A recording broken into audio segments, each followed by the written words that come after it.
Today, I've got to give a bit of credit where it's due, because I think by far 2018 has been the best year we have ever had for brand new characters in Marvel Contest of Champions.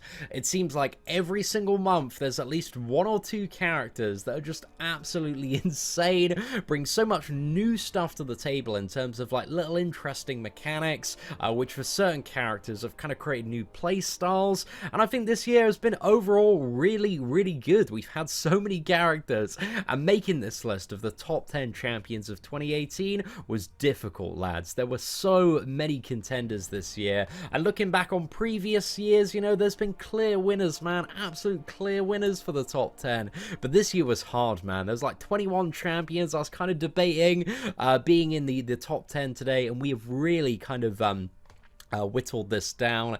And again, one of the things, as Marvel Contest of Champions does continue to evolve, the game becomes increasingly more complicated. There are so many different matchups, so many modes of gameplay, so many different scenarios, which can lead to a champion being super insane or a little bit naff. So, you know, you've always got to keep that in mind. But today I wanted to talk about some of my favorite champions this year, the ones that I really like, and to be honest, it's pretty much all of them that have been released this year, with you know, exception to a few of them.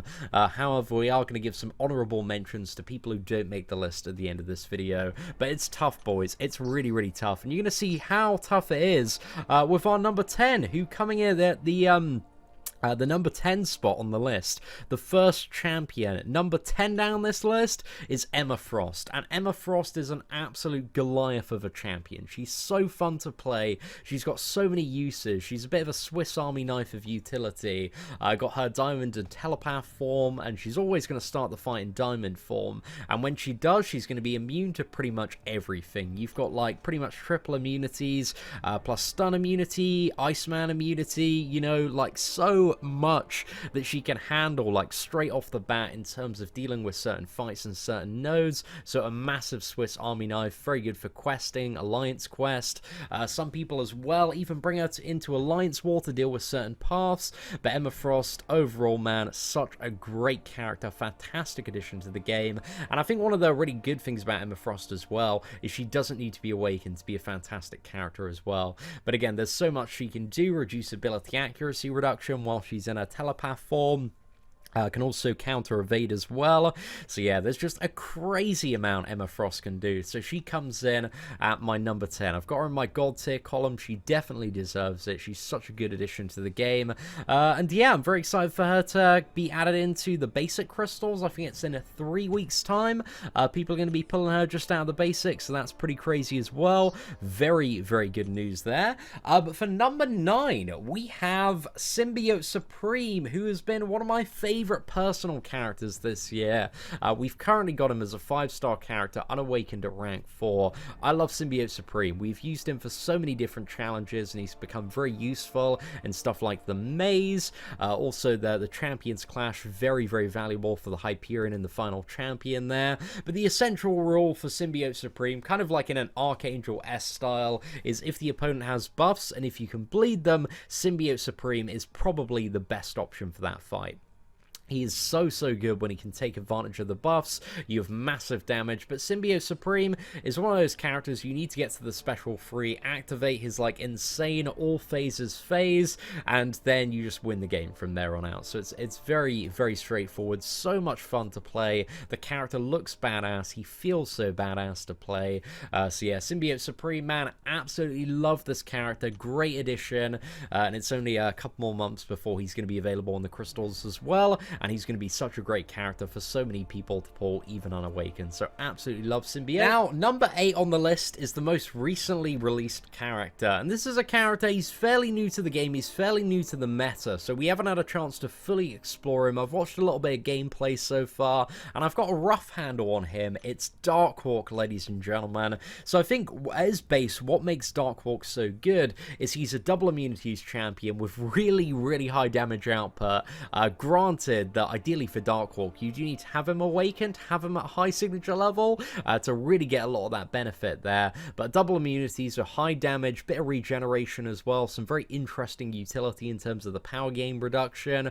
I think Darkhawk has a tremendous amount of potential, and if you kind of get knocked down and mess up with this champion, you also have the backup shield mode, which can be an absolute lifesaver because it can, you know, allow you to get a parry off whenever the opponent attacks into you in shield mode and really kind of swing the match around in your favor.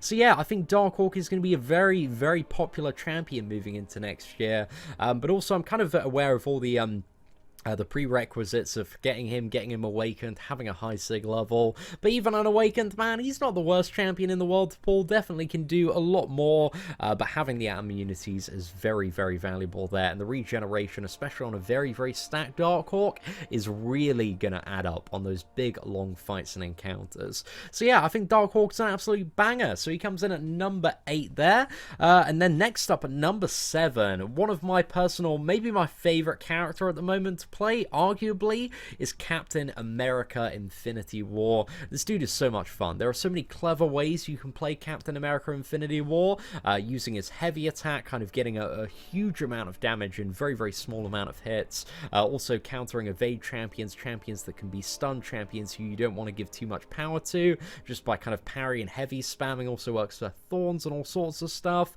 but also via his signature ability as well. You can just build so much additional utility into this lad in terms of like petrify debuffs, armor breaks, you can shrug off debuffs as well. Like there's just an insane amount this lad can do. And also with his kind of damage output and kinetic charges, you can also unleash one of the most satisfying special attacks to fire off in the entire game, which is a special 2 man, which is so much fun. And also you get a huge amount of damage, you get a very, very long stun on it after. Like Captain America Infinity War is just one of my favorite champions that they have ever made. He's so useful for so much stuff, and honestly, a great character to pull even unawakened, but just awakening this lad does grant him access to so much more utility depending on what you want to build into the team. And also he's got tons of synergies, which are very, very valuable for all sorts of characters there.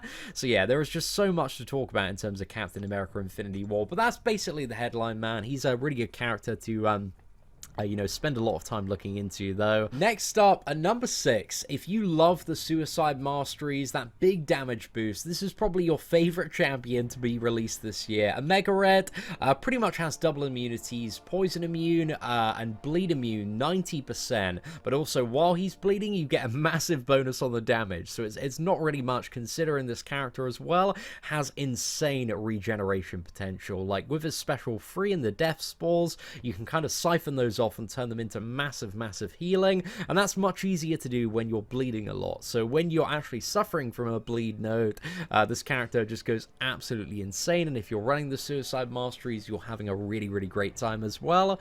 But yeah, Omega Red, you've got massive regeneration, you've got double immunities, and on top of that, you've got absolutely crazy damage when played correctly, played very, very aggressively as well.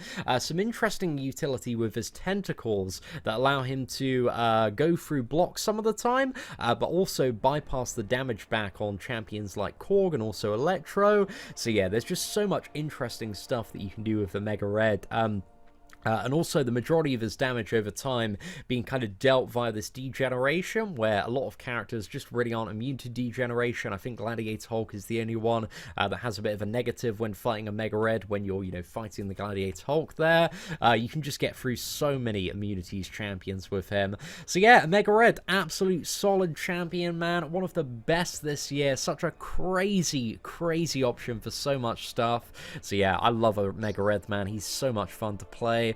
And then next up at number 5, I unfortunately only have a 3-star version of this character myself, but I've watched so much gameplay from various people, and that is the brand new champion released a couple of months ago. We've got Aegon. So Aegon is just a ridiculous character, kind of like the first of his kind in terms of how he plays and how he feels, because you get the combo with Aegon And then as your combo is going up and up and up, you're unlocking more and more abilities, up to a total of 13 different bonus abilities depending on how much combo. And on top of that as well, the Awakened ability allows you to transfer your combo or a percentage of your combo from fight to fight. So Aegon, he is one of those champions that ideally, you know, you do need to have Awakened and also a very, very high dupe level. But when you have that, as a 5-star champion, he's becoming one of the best options, if not the best option for 100% Labyrinth of Legends. To the best of my knowledge, I believe he can deal with every single fight in Labyrinth of Legends, because as he ramps up and up, he gains stuff like all of his attacks are unblockable, ability accuracy reduction, ignoring physical resistance, ignoring evade. So pretty much when you're in something like Labyrinth, where you've got a huge ramp for the character, you're ignoring pretty much everything and just pummeling into the opponent. It's just easy game, easy life. So Aegon is one of those characters that is a little bit new, a little bit weird to kind of value, just because he has such a high ramp on the character. So in kind of your standard you know, quest where maybe you don't have that many hits to ramp him up and that many fights, he's not going to serve you too well. He's going to be alright in those quests, but kind of the big endgame content, Labyrinth of Legends, stuff like the Maze, and also I imagine when it comes to Act 6 and future content, Aegon is going to be so valuable for so much stuff. But when it comes to stuff like Alliance Quest, Alliance War, we haven't seen too much gameplay. Again, the big thing for Aegon right now is arguably being the best option overall for 100% Labyrinth of Legends. So absolutely banger of a champion, so incredibly good, and it's definitely changing the game for a lot of people there. Now, for the number 4 spot, I want to give a shout out to a character that is like a must-have for absolutely everybody playing this game. It's Void, ladies and gentlemen. Void was the second champion to release this year after the incredible disappointment that was Sentry. Void definitely did not disappoint, and I think what makes Void so incredible is just once you stack up all those debuffs when he's awakened and get that Fear of the Void, stacking additional stuff on, you're reversing healing gain, you're reversing power gain, you're, you know, countering evade chance pretty much 100% there if you can play quite aggressively and stack up. There is just so much that this champion can get through. And yeah, he's just become an MVP for so much stuff like Varian, a lot of Act 5 stuff, certain fights in Labyrinth of Legends, even a 4-star one can take down big regeneration fights like X23. But yeah, there are so many uses for Void in the last year, and he's just served so many people well, and also his Incinerate immunity makes him an incredible counter for dealing with Mephisto. So when it comes to like map 6 at the moment, he's like the ultimate Mephisto slayer, so valuable there. But I love Void, and also he's got a massive health pool as well, which you know, makes him great to take into Alliance War because you've got so much buffer room. I know Brian Grant, man, pretty much like all of his Alliance War videos have just been loving Void pretty much all year. So yeah, Void is just, you know, proving so well throughout so many aspects of the game. Such a fun, fluid champion to play. I love him. He's great fun. Not much more to be said. But yeah, Void's great. Void is great. But then we have the top 3, ladies and gentlemen. And I must admit, there might be a little bit of personal bias in this one. But my number 3 choice is Domino. I feel like Domino is an absolute banger of a character. She's so much fun to play. Like, there are so many interesting ways that you can play her, depending on the matchup, depending on whether you have the Red Hulk and Massacre synergies. You can get so much damage off the heavy attack, so much damage off the special 2, a crazy bleed off the special 3, which you can, you know, infinitely refresh if you've got kind of the right team and mastery set up. And also when it comes to Labyrinth of Legends, you can do stuff like get infinite parries with Domino, and also the extended stun duration with the Massacre synergy allows you to do some like 10-11 combos. There's just so much really crazy and weird stuff you can do with Domino, and also having a like utility as well. There's ability accuracy reduction, which could be great for like cancelling out half the mechanics in certain fights and matchups like Korg. But yeah, Domino is just so versatile. There's so much you can do with her, and she's just one of those champions that you get straight out of the crystal. Doesn't need to be awakened. The awakened ability when playing the character makes very little difference, so she's an absolute banger straight out the gate. But yeah, I love Domino, man. So many people are feeling mad Domino love right now, and for very good reason. She's just such a useful character for so much stuff, and like every single month there is like a new interesting little use for Domino and a way to play her to get around certain, you know, top boss matchups that do appear. So yeah, mad Domino love there. But then we have made it to the top top 2 champions of 2018. Now, number 2 is a champion that I believe has completely transformed the game for so many people. This character allows you to face roll through Alliance War, dealing crazy damage at the start of the fight. Like, the burst damage is absolutely ridiculous. You've got crits through block, you've got bleed immunity, you've got Iceman immunity. Like, this character is just insane. Corvus Glaive is so incredibly ridiculous. Doesn't need to be awakened, but the awakened ability is very, very nice. And Corvus Glaive, you know, you need to get the missions, and the idea is that you kill the opponent kind of either before the special 2 or with a special 2. But I think for the reach that Corvus Glaive has for the majority of the game at the moment, he's just such an overpowered and insane character for so many people.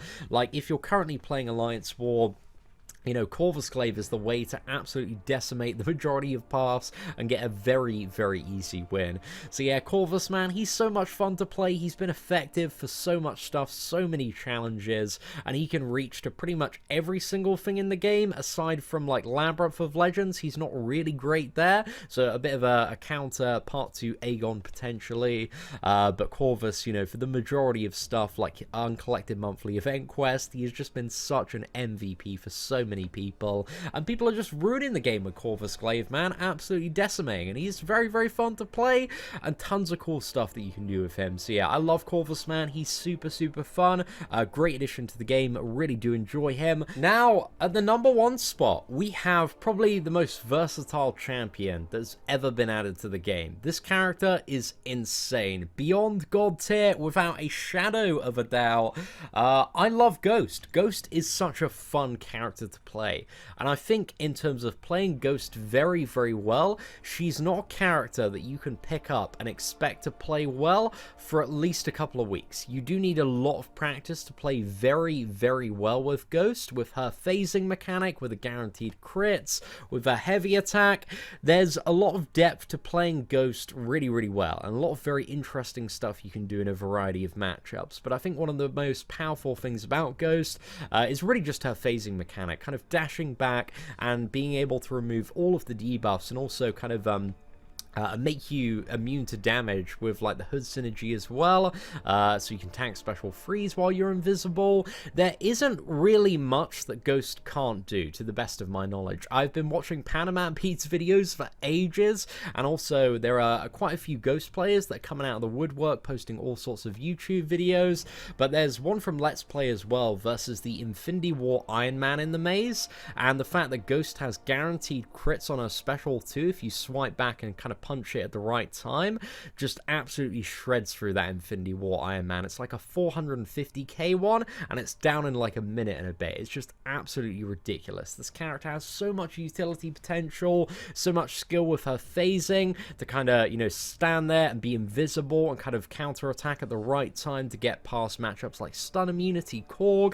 Like, honestly, there just really isn't much that Ghost can't do. She's such a versatile and very, very interesting character, and I think one of the things that I love about Ghost is you can pull the champion and she's got all of this stuff unawakened, but the awakened ability is a very nice bonus for the character to have as well, because it allows her to start the fight phasing. So if you are, you know, against bleed or poison mode, you're going to immediately shrug that off and convert it right at the start to attack. But if not, you know, if you don't have her awakened, you just need to swipe back to phase. So very, very straightforward. But also on top of that, when opponents miss, you generate 4.4% of max power, so you time the special dashbacks at the right time. Something like, let's say, Winter Soldier Special 2, you know, there's a flurry of bullets there, and you're just dodging all of these bullets, just standing there, and then you go back in, and you've pretty much got 2 bars of power. You can let rip like a crazy special that's going to deal, like, you know, my 4-star one, about 50k damage. On a maxed out 5-star, like 150k, 200k with the right setup there. So yeah, Ghost is just insane, lads. There's so much you know, interesting play, interesting potential that I really think is only just being explored for the majority of players. Again, I do highly recommend if you want to see some good Ghost stuff, there's Panaman Pete, there's Let's Play, but there are a lot of very kind of good players waking up to how insane Ghost is for the majority of stuff at the moment, and playing this character in Alliance War. So we're seeing so much Ghost gameplay come up, and I like it. I think she's very, very well deserved, because I think there is an incredibly high skill cap between somebody that's just picked up Ghost and played her for a few hours, whereas somebody that's been trying to master this character for a few months. There's a lot of intricacy. She does benefit, again, very, very nicely from having the Wasp synergy and the Hood synergy if you want to do certain stuff like tank special freeze. But yeah, Ghost is just my number one, man. I think she's very, very well deserving of that, because I don't think there's like a matchup in the game. Well, there are a few matchups that she's disadvantaged at, but you can play very, very cleverly with heavy attacks, with generating power from invisibility, with like supercharged guaranteed crit special 2s to play interestingly around a lot of matchups that are being thrown at us. So yeah, man, Ghost is just beyond insane. So, ladies and gentlemen, that is it for the top 10. And I've missed out so many characters that I absolutely love.